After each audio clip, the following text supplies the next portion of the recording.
Thanks for joining us today. We are back in our series in Joshua. Want to remind you of our theme verse. Have I not commanded you? Be strong and courageous. Do not be terrified. Do not be discouraged. For the Lord your God will be with you wherever you go. What great words for us today. For just like them, we too have begun a journey into the unknown. With this virus, you could say that we have crossed the Jordan. It's new territory for all of us. We don't know where we are going or what the future holds. But we do know who will go with us. And that, my friends, is enough. The Lord your God will be with you wherever you go. We now come to a story that I think most of us have heard. As the children's song says, Joshua fought the battle of Jericho, and the walls came a-tumbling down. Yes, that's true. But more, no.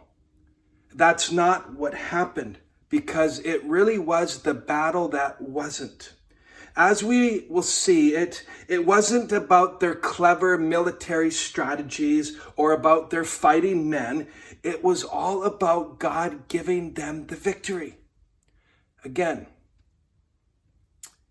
it's the battle that wasn't.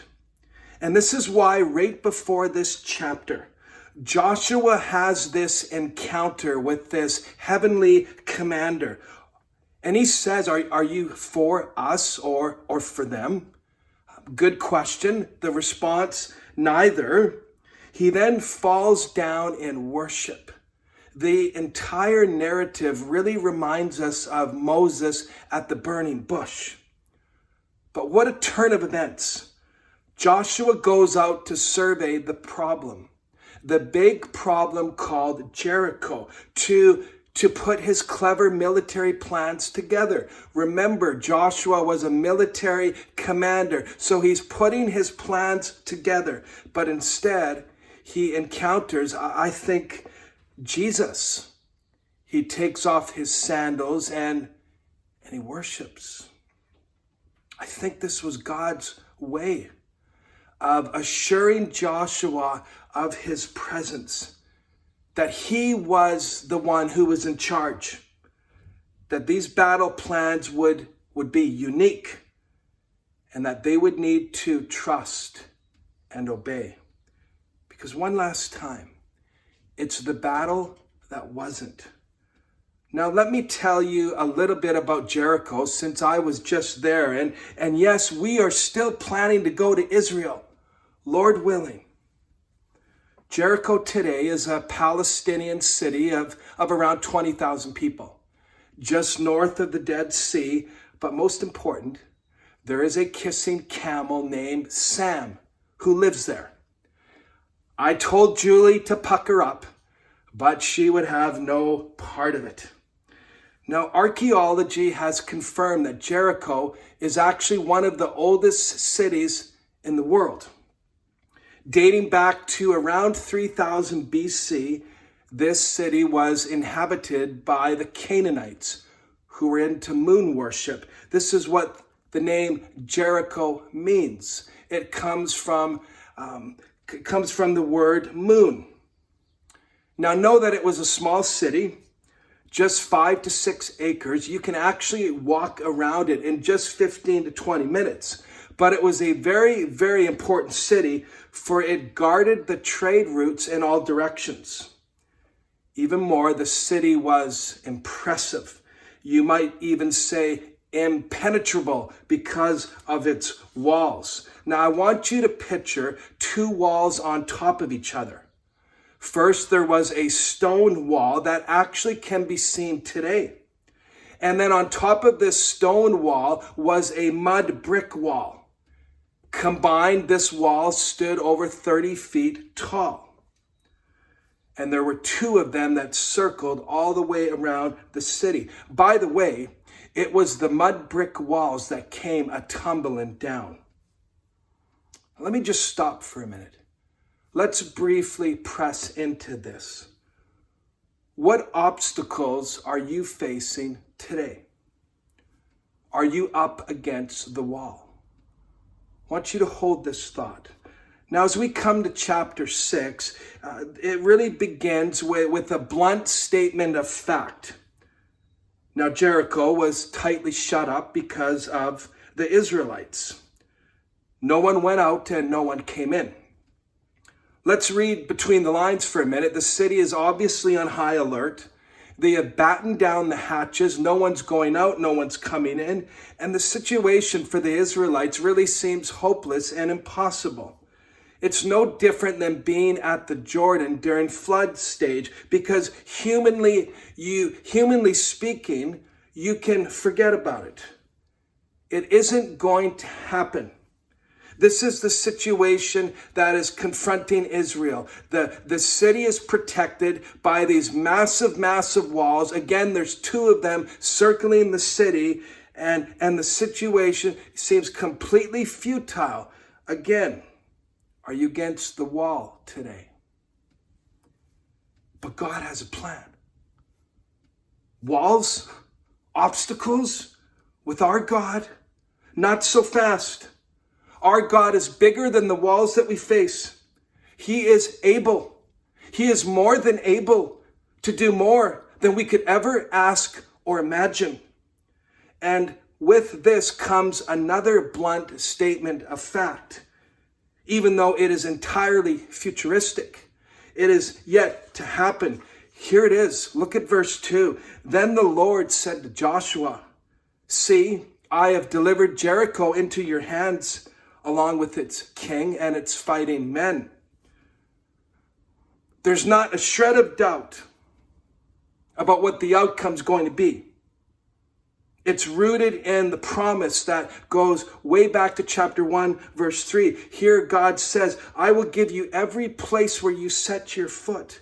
And on the basis of that promise comes the command in verse 3. Get ready for it. Here it is. March around the city once with all the armed men. Do this for 6 days.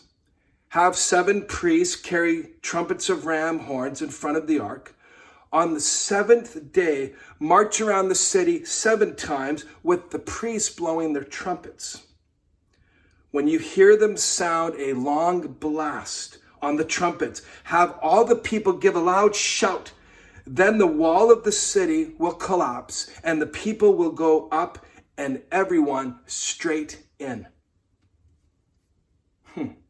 Promise or no promise? From a purely human point of view, this is a foolish, bizarre, ridiculous battle plan. You have to wonder, it would have been normal for Joshua to have thought, "God, do you have another plan?" When our kids were young, we took a trip to San Diego. This was an awesome trip. But I do have to say the highlight of the trip was being able to go on the USS Midway aircraft carrier. This is one massive ship, and this was the flagship for the first Gulf War. This ship launched over 3,000 missions without one casualty, not one loss. But here's what really stood out to me. Here's what was really, really cool. You could go into the actual war room and see the battle plans that were used. It blew me away to be able to see this. It was all over the wall, the detail, the different strategies. It was brilliant and well thought out. And we know how it ended. We won the war.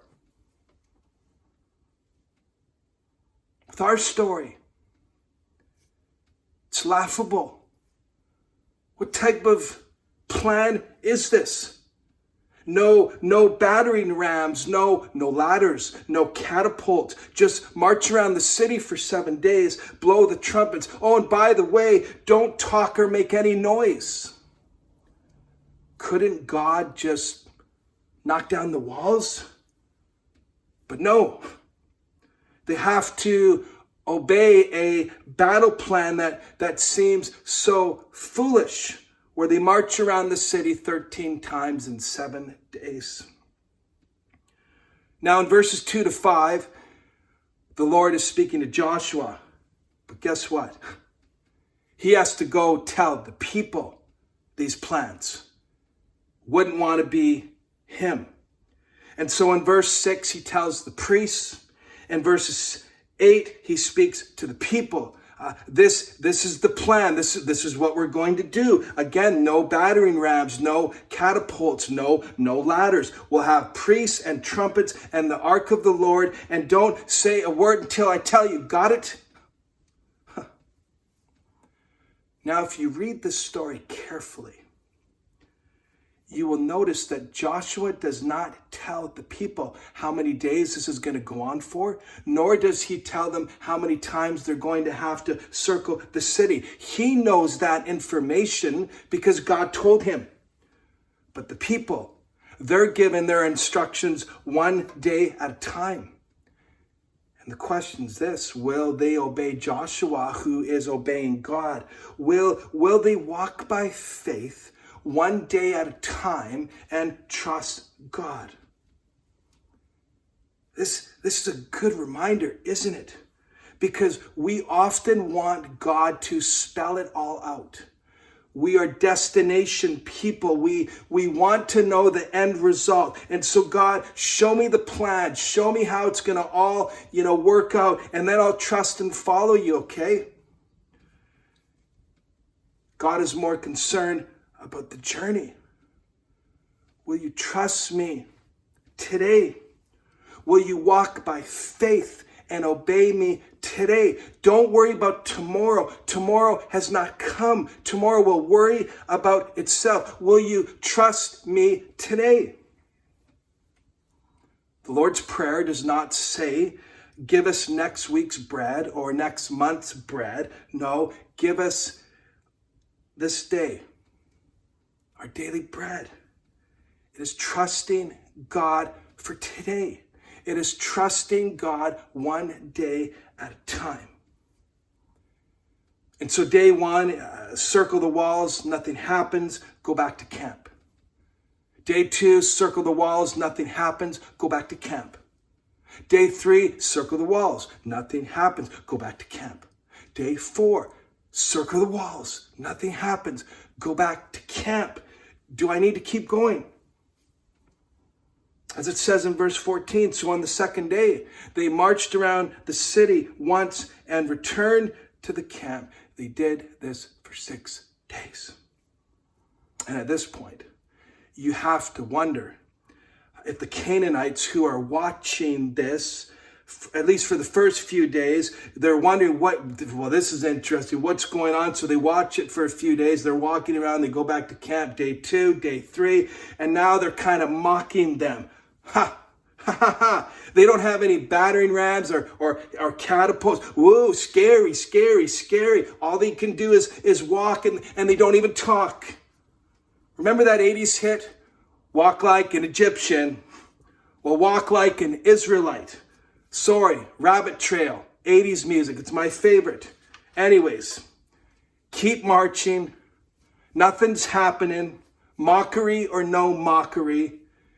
And you just have to wonder what was going through their minds. What's very important, though, is that at the end of every day, they go back to camp. Where's camp? Gilgal. Well, what happened at Gilgal? Turn back a few pages to Joshua chapter 4, verse 20. And Joshua set up at Gilgal the 12 stones they had taken out of the Jordan. This is huge. Do you see it? And so day 1, circle the walls, nothing happens, go back to camp. Day 2, circle the walls, nothing happens, go back to camp. Day 3, circle the walls, nothing happens, go back to camp. Day 4, circle the walls, nothing happens, go back to camp. Day 5, the same. Day 6, the same. This goes on for 6 days. But every day that they go back to camp, they see the stones. This visual of how God showed up when they were at the water's edge.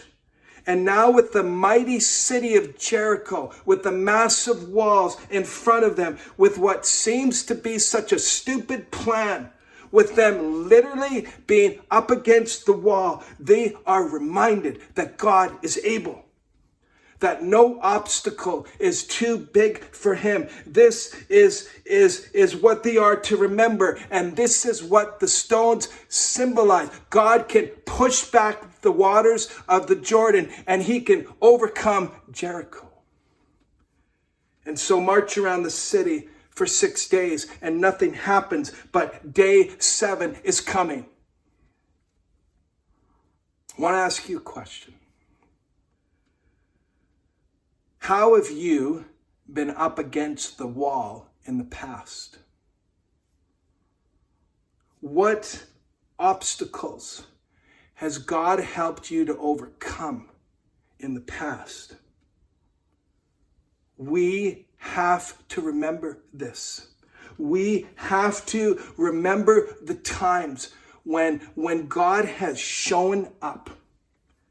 And this is the paradox for us. As followers of Jesus, we're to live in the land of forgetting and remembering. We're to forget our past sins that the enemy wants to rub our nose in. Shame is his game. He's a one-trick pony. And so we need to forget those times where we failed, where the enemy wants to bring shame and condemnation. It's under the blood. You need to forget it. But we are to remember God's past faithfulness. Metaphorically, we're to set up camp at Gilgal, so that when we find ourselves up against the wall, we remember what God has done in the past, which then gives us encouragement and for today, which allows us to trust him for today, because day 7 is coming and God is able. In our story, day 7 comes in verse 20. When the trumpet sounded, the people shouted. And at the sound of the trumpet, when the people gave a loud shout, the wall collapsed. Everyone charged straight in and they took the city. What follows is a story of rescue.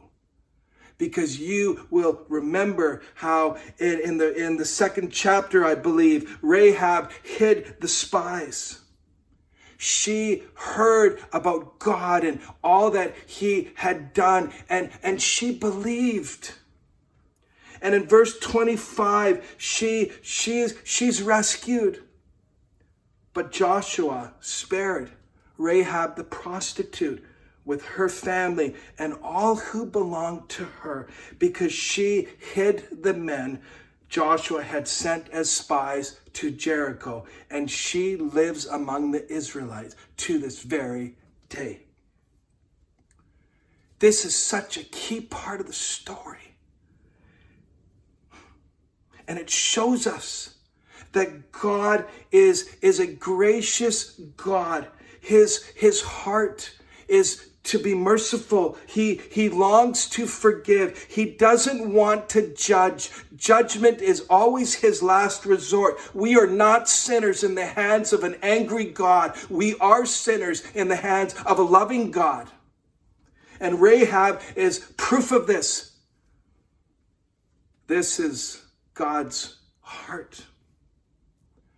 Now, I understand full well that there is warfare and destruction in this story. And I am not going to shy away from this. As verse 21 says, they devoted the city to the Lord and destroyed with the sword every living thing in it, men and women, young and old, cattle, sheep, and donkeys. Yep, that's what it says. What's with that? Well, we went over this already, but let me say again, the Canaanites were a wicked and evil people. They engaged in gross sexual perversion, child sacrifice, and often in the book of Joshua, they are the ones who initiate the violence. And so don't think of them and the other ites as helpless victims who were pacifists. They weren't. So there can be no accusation against God for unleashing his judgment. Besides, is the starting point that humans are good and deserving and should be spared judgment? Or is the starting point that humans are sinful and are under God's judgment? Here's what's amazing, though. With the Canaanites, even with their list of sins and perversions, the grace and mercy of God remained a possibility for them. It didn't have to be this way. Have you ever wondered why God had the Israelites march around the city for 7 days? All you Fitbit people, well, they had to get their steps in, right? No. Or God knew they were bored, so he gave them something to do. No. Again, think about this for a minute. Why did God have the Israelites march around the city for 7 days? Didn't need to take that long. Could have been done one time, one day. Well, the Israelites needed to learn faith and obedience. Because, as we know, sometimes God leads us in ways that seem to be really strange and ways that don't seem to make sense. And so the Israelites needed to learn to trust and obey. Will they obey this crazy battle plan? And will we obey God when life doesn't seem to make sense? That's part of it. They needed to learn faith and obedience. That is part of it.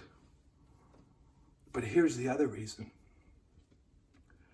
God is giving the Canaanites one last chance to turn from their wicked ways. It was grace personified. It was God's way of saying, turn from your wicked ways. Judgment is coming. Turn from your wicked ways. Judgment is coming. It was an invitation to change, to respond, to receive mercy over judgment, just like what happened with Rahab. And so day 1, grace is a possibility for the Canaanites. Day 2, grace is a possibility. Day 3, grace is still a possibility. Day 4, grace, it's a possibility. Day 5 and day 6, grace is still a possibility. And so day 7 comes, walk around the city once. Grace is a possibility. Walk around it 2, 3, 4, 5, 6 times. Grace is still a possibility. Day 7, the 7th time around, grace, it's still a possibility. If they would have flung the gates open and asked for mercy, God would have been so quick to relent, because judgment, it's always his last resort. It could have been Jonah all over again. 40 more days and Nineveh will be overturned. While they repented and the entire city was spared. Because as it says in Jonah chapter 3, the people repented and God relented. This could have happened to the inhabitants of Jericho. They were given a ton of light into who God was, into what God had done, and they could have responded like Rahab did, but they chose not to, and that's their right. They didn't have to respond, and they chose not to respond. And people always have that choice, and they made theirs. want to close with this today. Are you up against the wall? What obstacles are you facing today? Many years ago, I heard a story that left an impact on me. Story told of a young boy who was playing in the sandbox. And so he had, his pail and his shovel and his cars, and he was taking his shovel and making roads and digging tunnels when in the middle of the sandbox he came across, a big stone, a big rock. And with his plastic shovel, he's trying to take the sand away, and he's pushing and prying and trying to get that rock out of the sandbox because it's in his way and he wants it out of there. And so he's pushing and pushing and trying, but to no avail. The whole time, his father's watching out the window. And so finally the kid, he pushes again and the rock won't move. And so he starts just crying out of frustration. Father sees, because again, he's looking out the window, and he comes out. He steps into the sandbox. And he reaches down and he picks up that stone and he throws it out of the sandbox.